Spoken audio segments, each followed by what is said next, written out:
You're listening to the Digital Deep Dive, where we tackle the newest trends, strategies, and pain points shaping growth across the digital landscape. From Amazon and D2C to international expansion, join our host and e-commerce leaders across multiple industries for in-depth discussions on how to maximize your brands in the digital arena. Now, here's your host, Aaron Conant. Hey everybody, welcome to the Digital Deep Dive podcast. I'm your host, Aaron Cohen, and this podcast on a weekly basis, we do a deep dive into the newest trends, strategies, pain points, whatever it might be, that's shaping digital as a whole. I connect with 30 to 40 brands a week to stay on top of these trends, and when the same topics come up over and over again, and the same resident experts pop up over and over again, we put together the content for a podcast like this. Encourage everybody, if you have other follow-up questions around what we're doing here at BWG Connect, don't hesitate to reach out to us, bwgconnect.com. We're going to do close to 100 in-person events and 400 virtual webinars this year. I want to kick it off, this conversation as a whole. We've got a great friend, partner, supporter of the network over at a company called Threekit. And they've been very instrumental in kind of guiding the network and advice while we've been navigating this newest need for content as a whole.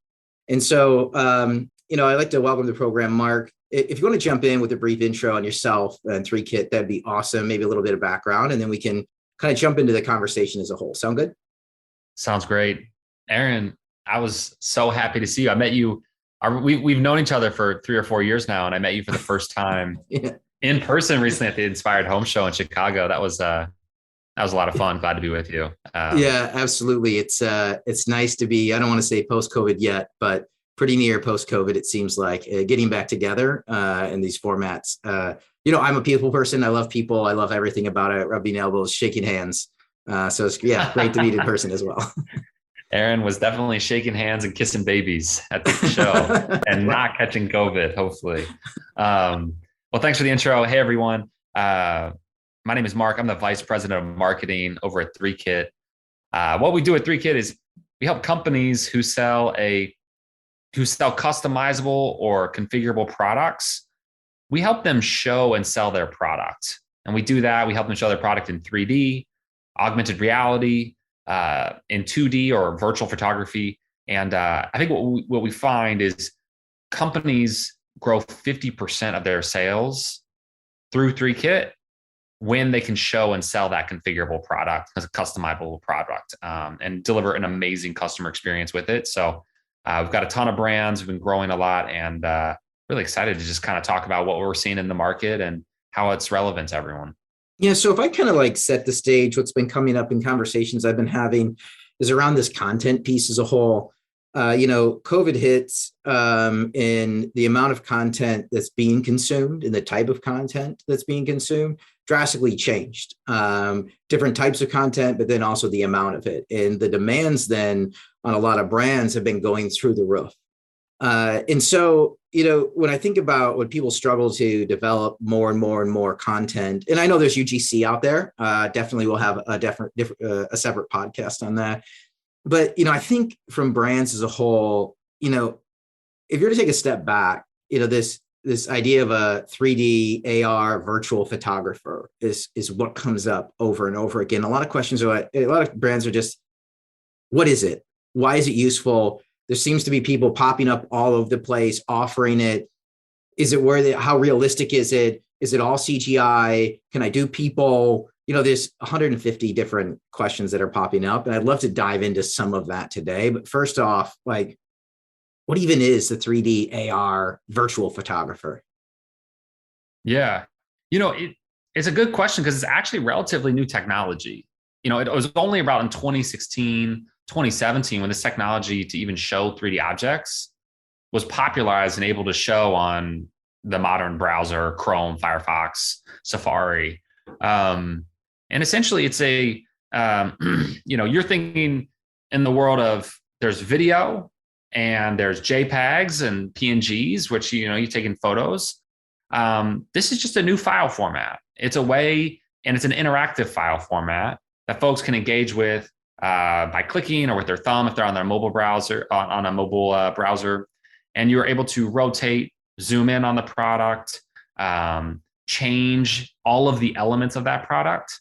So it's a new world. And so if you have this 3D object, and if you work with someone like Threekit, you're not only able to engage with it on the browser, but then instantly you can press a button, and through the browser, you also have web-based augmented reality. So you can see that product now in your personal space, whether you're in your office or your living room. And of course, I'm the biased one, but this is a huge step change in how people can meaningfully interact with your product. Instead of just scrolling through picture after picture, and then maybe a video at the end, they're actually zooming in and rotating. And you, as the brand, all of a sudden, you can take that product and make it highly customizable and configurable. So let's say you sell a couch and you have 100 fabrics. Those 100 fabrics can automatically be sort of ported onto that couch without you having to take a photo. All of a sudden, you have 100 options of that couch that are now all sellable that someone can explore. You can now see them in augmented reality. You can now place them with virtual photography in different scenes. So let's say someone visits your website from New York City. Wouldn't it be nice to put that couch in a urban type of living room? Or visits from a rural scene, puts them in more of a rural background. And so it's a wide world out there. I probably already went on a little too long about it, but there's a lot of different things you can do with it. And that's why more and more brands are getting into the game. Yeah. So you're building it then, it's all CGI based then, because I even think back to talking about 2017, 2018, even the part of 2019, there was also these like photo booths that were out there, maybe a Snap 36 where the image is spin on a white background. There's all these different cameras, and then it's converted into a file format that, certain categories on Amazon would allow for, or maybe you have a player on your website, you could, have a custom made to be able to spin it. Like, this is distinctly different than that, because I know that was pretty expensive, pretty clunky. And what brands are struggling with is, I need a new image and I need it tomorrow, but I don't necessarily want to have to do another photo shoot. Right. Yeah. I mean, the turntable photography is a wonderful solution if you have tons of products that's, let's say, not personalizable, not customizable, but hey, you want turntable photography for 5,000 SKUs. And if they don't have any variants, that's kind of the best way you have to do it. You kind of have to brute force it. But if you have a product that, hey, I got a customer base that wants to pay me 10% more, 20% more, 30% more to personalize this product, to put a name on my jersey, or to put a name on, my golf club, or to personalize the colors on, this wonderful piece of furniture, whatever it is. Now all of a sudden you've got this issue where, whoa, this is highly configurable. And that's where turntable photography, you can't create 500 different variations of a couch and do it on turntable photography. Or if you do, it's going to take months and many, tens or hundreds of thousands of dollars just to get it all made and shipped. And so that's the kind of problem. That's the kind of thing that we're running into, where we want people to be able to personalize and customize these things, or you as the brand want to be able to let your customer personalize and customize this thing in real time. That's the big difference. I think there's a great space for turntable photography, the Snap 360s of the world. If you just need a lot of photos of something, but at a certain point, if it's a customizable, configurable product, it's impossible to take the right number of photos for it. It's just not going to be enough. Do you find people using this to create the PDP then, the product images that are on there, like over and over and over again? Because in this case, you don't have to, redo a photo shoot, right? I mean, think about it. I'm doing a photo shoot and I forget one thing, or I want to add something in. If it's done, it's done, right? I mean, you could try to Photoshop it, but how often do you see that? I'm thinking about cutting down on budgets, right? That's e-commerce in a lot of cases is margin dilutive. It just is. And, everybody's looking for a way to make it more profitable. Yeah, there's I can't name them, but a very high profile furniture brand. I was talking to their head of e-commerce, and they are extremely keen on photography, very, very keen. And they had shot, and they have a extremely expensive, photo setup on site at their campus. And they had spent 4 months and millions of dollars literally photographing their entire portfolio of couches. And they had the book ready, bring it to the CEO. The CEO says, oh, the lighting's not right. In all of these photos, the lighting is too bright. I don't like the way it bounces off those couches. Those 3 or 4 months are now in the bin. You cannot go back to those 10,000, 20,000 finished photos and all of a sudden change the lighting and how it bounces off the fabrics. That is just one example of like, oh dear, that's happening all the time. Perhaps you have a supply chain issue and that product's no longer available, or that, it's no longer available in iron, but it's available in steel. Now, all of a sudden, if you have a 3D object, you can interchange those things. Or if you have a lighting issue where you don't like any of the lighting, you can go fix that at a massive scale. Just change the posture of the lighting in the 3D environment. All of a sudden, those 10,000 are done the next day. You're coming back to the CEO. Here, we've changed it. It's bouncing off the light. Do you like it? It's bouncing off the sofa the right way, the leather the right way. Do you like it? They say, yeah. But that's just a funny story about the perils of photography. Yeah, I mean, are there different categories that you're thinking that this is now table stakes for? And then the next question sounds like furniture probably is. The next flip side is, how realistic is it? That's a bigger question, right? Because my guess is you have a branded team internally that's saying there's no way you can mimic it and make it look that real. So photorealism, is it there? Where does it break down? And then what industries, for people that, will be listening, that this is now table stakes for? Yeah, I mean, I'd love to maybe take a risk, put myself out there a little bit, but I'd encourage, if you're listening right now, or hopefully you're not driving, go to crateandbarrel.com and look at their sofas. Almost every single sofa, I think 98% of them are rendered through the Threekit platform. There's over 3 million visuals. And just take a look. That is virtual photography. And the special thing about that virtual photography and about why 3D is important is some of those, and we're A/B testing this with Crate and Barrel, you can take that virtual photograph and now put it into augmented reality. And also, because it's 3D, you can now change the size of that couch in real time. So is it 40 inches deep or is it 60 inches deep? And the image is changing in real time, and the fabric is changing. They have 250 fabrics is changing in real time.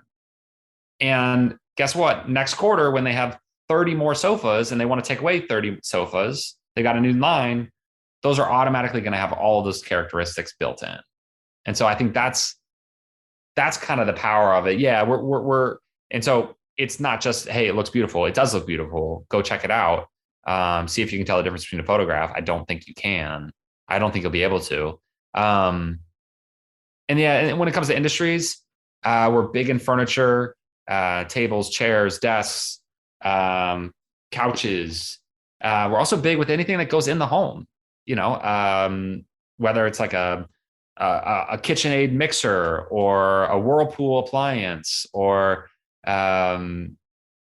doors, windows, cabinets, faucets, all of that stuff is usually highly configurable. And those folks run into a problem generally that says, oh, dang, I'd really like to be able to let people customize this thing so I could sell it. In fact, I can't sell this product online unless someone's going to see that, like, what does this faucet look like in brass? Well, it's, $2,000 more expensive, but if now all of a sudden it looks beautiful and I can see it in augmented reality on my own table, all of a sudden I'm a little more convinced and ready to make that purchase. You made me think of, when you're talking about even the Crate and Barrel portion of it, was around the ability to test, A/B test, right? Because at this point in time, I think the reality is, you should be A, B, C, D, E, F, G testing, right? And nonstop, right? I mean, we've chatted before. My background, I'm a chemist, right? I spent 6 years making drugs for phase 1 and 2 clinical trials. And that was a scientific method over and over again. And applying that in the digital space, like, it's unbelievable. right? To reiterate, test and learn. And I believe that those companies that are testing and learning the fastest are going to perform the best, right? It's not just enough anymore just to have the check boxes done. It's operating at the next level, and how you're looking at the data and the decisions you're making on it, and how quickly you can get more data and make more decisions on it. So are you seeing a lot of people doing A/B testing with images? What's your kind of thoughts on that space? Yeah, that's I mean, you named it. I mean, I think a really fun one that I heard recently is Pantone came out with their color of the year. Do you remember did you catch what that was? It was like a lily. It was like this really pleasant light purple. I'm not up on the game enough, but a customer of ours immediately the day is announced is able to roll out a lily fabric, across their line and say, hey, who wants to buy this? And it makes their brand look really relevant. Now, it didn't blow the charts off anything, but like that ability to test is unheard of in the world of e-commerce and being able to sell. They say, hey, listen, I know that our textile manufacturer has this fabric and will have this fabric because their relationship with Pantone. I know that I'll be able to put it on my couch. Why not be ready? Why not offer this as an option to folks? At the very least, it makes us look relevant. And hey, let's show it on the front page. And I think it's super interesting because I was thinking of it. Hey, does the brown, does the blue, does the red, does the yellow perform better? What's the rotation on the couch, right? What's the right fabric? Just fabric texture as a whole. And you're actually talking about using it for new product development in a way, right? To get a feedback or a read before it's even launched. Too. Yeah. I mean, you bring up a great point as well. Yeah. Like, 3D will, and by the way, everyone, like this is the reason that Google and Apple are all moving full hog into 3D is because it spits off data. Every rotation, every change of that 3D object is the brand are seeing. Hey, people tend to customize. We work at TaylorMade, for example. People love to, customize their handle, of the golf club, of the driver, and they love to have it be like bright green. Well, how about in your next ad campaign, you use that bright green, or how about you use that as the pre-configured option when you start next time, as an example, because you're getting that data. Or people love to see the bottom of the driver. Okay, that's interesting. You're getting data about that. You should probably start your photos, start showing people with that, because that's where they tend to want to check. So yeah, I'm not a chemist. I'm not like you, Aaron, but I think the really, really sharp brands are doing that right now with Threekit. And I think as 3D becomes more and more part of the ecosystem, and Shopify accepts it now, native files, soon Magento will, BigCommerce, Salesforce Commerce Cloud, it's becoming more and more native. You'll be getting that data. And I think that'll be, you can't tell what people are actually looking at on a photo, but you can on a 3D file. Yeah, super interesting. I hadn't thought about it from that aspect either, but it's all the data mining as well. It's just funny, you're talking about, like, I guess Meta now, right? In Google, everybody's getting into the metaverse, and just coming off from just our last podcast around the metaverse and NFTs. Oh boy, we're slowly walking that direction. We're slowly walking that direction, right? Where like 3D augmented reality, virtuality is just going to become an everyday part, right? And it's whether, do you want to start having that conversation now, or do you want to wait 2 years from now and play catch up? And that doesn't mean that, this area is right for everybody, but I know even in the CPG space, it's been getting picked up a lot more, just from the standpoint of on an ad, right? Or, hey, we all have to kick out, 5 to 8 images for Amazon or Walmart or Target. Which ones perform better where? And even on your own, whether it's an ad, it's on your own website, what are those images that convert the most? And I'm getting back to even, just the virtual photographer side, being able to capture any angle of any product at any point in time and alter it and gather the data on the back end to see which performs the best. Because I think there's this idea that, once you've captured, the imagery, in a 2D format, that you just repost that to all the different marketplaces. The reality is every marketplace has a different shopper type and different images, backgrounds, angles of images, how the product is presented. All of that is optimized differently on every single platform that's out there. And to think that, you look back 2-3 years ago, you kicked out the same 5-6 images to every platform. You just can't do that anymore. You'll lose share. So anyways. Yeah, man, that's so accurate. You know what I mean? I'm thinking about, maybe some folks listening. I'm aware of, and you probably know this better than me, Aaron, but like brands who have multi-tiers, right? They have the upscale brand and the, kind of the mid-scale and the affordable. But let's say pretty similar product. But then let's say if you capture that thing, if you're working with a platform like Threekit and you're able to capture that in 3D, you can now put it into environments that match the type of atmosphere that shows, hey, this is an affordable product. Anyone can own this product, and it fits right in that scene, and you just place it in the scene.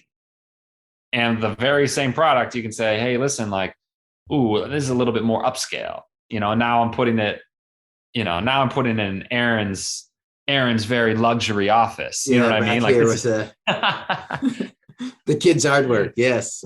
Yeah. I'll put it next to Aaron's beautiful artwork in the back. So that's a real powerful thing when now you're able to place it in scenes that reflect the stature of your brand and where you want it to be, which is, that tells people something. Context matters. The visual matters. Where does this go in the next 6 to 12 months, next year? What does this look like? Is it easier to use? Is it more ubiquitous? For people that are just interested in this space today, what happens next year? Are you guys having to move into the metaverse? I think there's certain industries where we're moving past the early adopters into almost, the middle majority adopting. And if you're selling furniture, anything that goes in or around the home or building materials, windows, doors, appliances, etc., those folks, it is now moving fast. Most people I talk to are either using 3D or want to move into it very quickly. Then there's other industries like sporting goods, automobiles, fitness equipment, and then retail consumer, where it's early adopters and you got some people making some really exciting moves. Again, TaylorMade is a customer of ours. They hit their 3-month sales goal on their stealth driver in 1 month. Really phenomenal results. We're doing a ton of work with them right now. We're working with a number of auto brands. We're working with a number of jewelry companies. I don't know if, Lindsay Scoggins is a great customer of ours. We actually met them through the BWG network. And, jewelry is another category where you often have some files, some 3D files that are kind of make it easy to start. So I'd say there's a few industries where it's becoming like mass market, and you're going to see a lot of 3D AR in the furniture and building material space in the next year, like a ton as a consumer and as, as a business person. The other categories, I think it's early movers who are seeing amazing results because people are saying, I've never seen this before, TaylorMade. This is incredible. I would love to have this $700 driver because it's mine. I customize it. It's my colors. It's got my name on it, And actually, I just heard something really exciting. That they're advertising that driver now on, all sorts of podcasts and news. And, it's kind of a thing. And it's a way for those early folks in these other industries to stand out, create a new experience. Yeah, it's going to be great. Well, as we wrap up our time here, I want to say again, a quick thank you to Marc. Thank you for your time today. Thank you so much for your willingness to share across the digital landscape and what you're seeing. I know you're helping a lot of brands out today, and just appreciate your time today. Again, I'm Aaron Conant. Thanks for joining us, and I look forward to continuing our digital journey together. Everybody have a great day.